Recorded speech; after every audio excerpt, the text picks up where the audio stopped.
akan lagi jadikan presentasi paling terbaik. Kenapa? Karena ini nanti dipajang nanti pada bulan Juni dan nanti di Lokalia dan dihadiri oleh Kementerian Pendidikan, Dinas dan Bupati. Artinya yang paling terbaik ya. Siapa yang paling terbaik? Ya, silakan. Bismillahirrahmanirrahim. Assalamualaikum warahmatullahi wabarakatuh. Selamat datang. Perkenalkan, nama saya Rizka Yati. Saya mengaji di SDN 8 Kilo. Di sini saya akan mempresentasikan lembar kerja asesmen formatif dan sumatif. Nah, di sini saya mengambil di kelas 1 mata pelajaran bahasa Indonesia di semester 1 di bab 1, yaitu capaian pembelajarannya di poin 1 itu membaca. Nah, di sini poin membaca berisi membaca kombinasi abjad pada suku kata dan kata yang sering ditemui.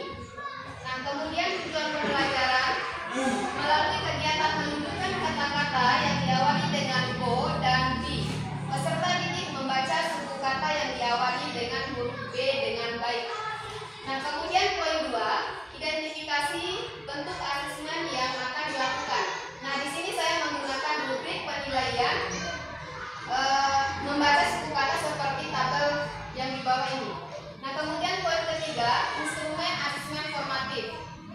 Nah, di sini yang bagian asesmen formatif dapat kita ukur dapat diukur pada sepanjang kegiatan pembelajaran untuk mengetahui pemahaman peserta didik terhadap bacaan, terutama kemampuan membaca. Nah, kedua, asesmen formatif juga dapat berupa dokumentasi hasil kerja atau karya peserta didik, lembar kerja peserta didik, serta tugas-tugas harian di ruangan kelas.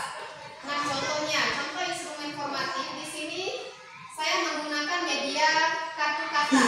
Nah, di sini yang pertama siswa akan ditunjukkan oleh guru adalah kartu kata. Nah, kartu kata di sini saya anggap ini kartu kata. Ada bola, boni, biru.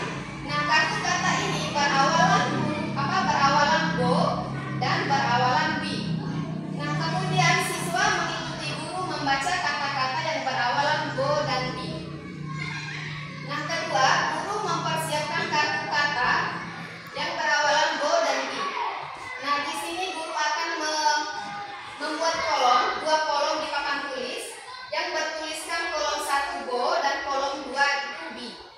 Nah, di sini siswa akan memisahkan mana kata-kata di kartu kata ini yang berawalan bi dan berawalan bo. Kemudian nanti akan ditempelkan pada kolom yang sudah saya buatkan di papan tulis. Nah, dengan latihan seperti ini, bahwa peserta didik akan diketahui mana siswa yang dapat mengenal huruf B, kemudian kata-kata yang berawalan BO dan B. Kemudian poin 4, instrumen asesmen sumatif. Nah, di sini untuk kelas 1 pada umumnya, pada capaian membaca asesmen sumatif dapat berupa pembuatan proyek atau produk.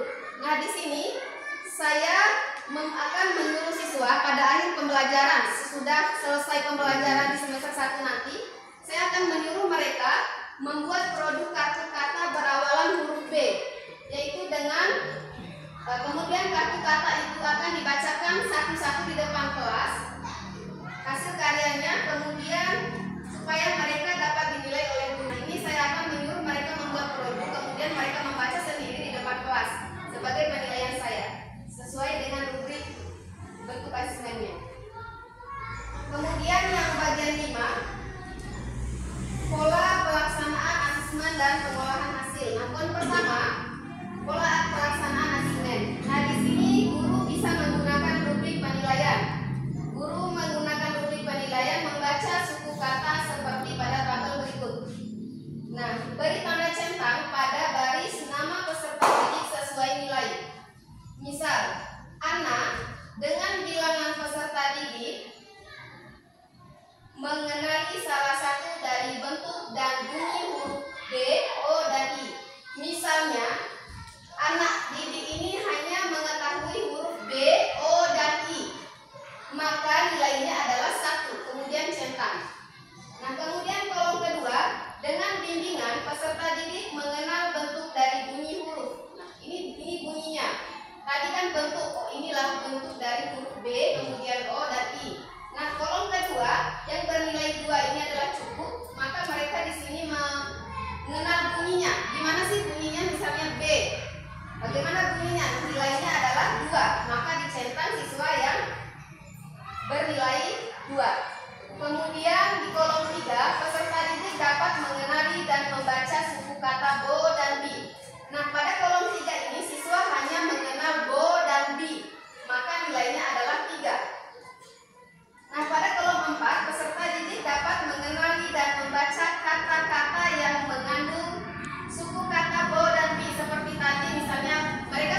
dan lain sebagainya. Maka di sini saya akan menambahkan dan menata ruangan lebih menarik lagi.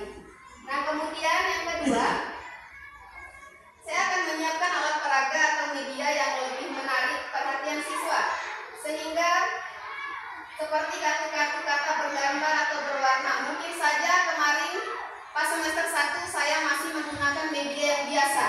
Nah, di sini di pembelajaran selanjutnya saya akan memperbaiki, saya akan menggunakan media yang bergambar hewan, mungkin yang berawalan dengan huruf D.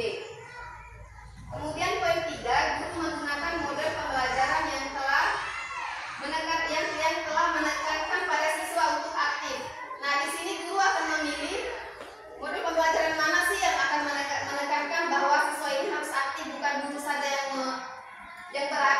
aktif dalam kelas, tapi siswa juga harus berikut aktif dalam proses pembelajaran. Kemudian yang keempat, jika siswa benar-benar lambat. Nah, ketika siswa kelas 1 ini kan ada beberapa siswa yang lambat membaca lancar, misalnya seperti bola, belum hanya mengenal huruf, maka saya akan lakukan pendampingan khusus dengan belajar bagi beberapa orang itu saya akan mendampingi khusus supaya mereka bisa membaca dengan baik dan benar. Sudah ya? Ya. Oke, luar biasa ya. Ini sebentar menggunakan model pembelajaran yang memberikan kepada siswa lebih aktif. Cara mereka kan itu bagaimana ya? Penerapan ibu di sekolah atau di lapangan? Ya, misalnya saya memberikan beberapa latihan atau hal-hal yang akan menarik perhatian siswa, sehingga mereka ketika diberikan tugas ini maka saya akan melakukannya dengan baik, misalnya begitu. Dan saya akan membuat suasana kelas itu lebih nyaman. Saya akan memberikan sebuah permainan mungkin nanti berbaur pada pembelajarannya. Nanti kan siswa akan lebih aktif di situ. Edukasi ya. Iya.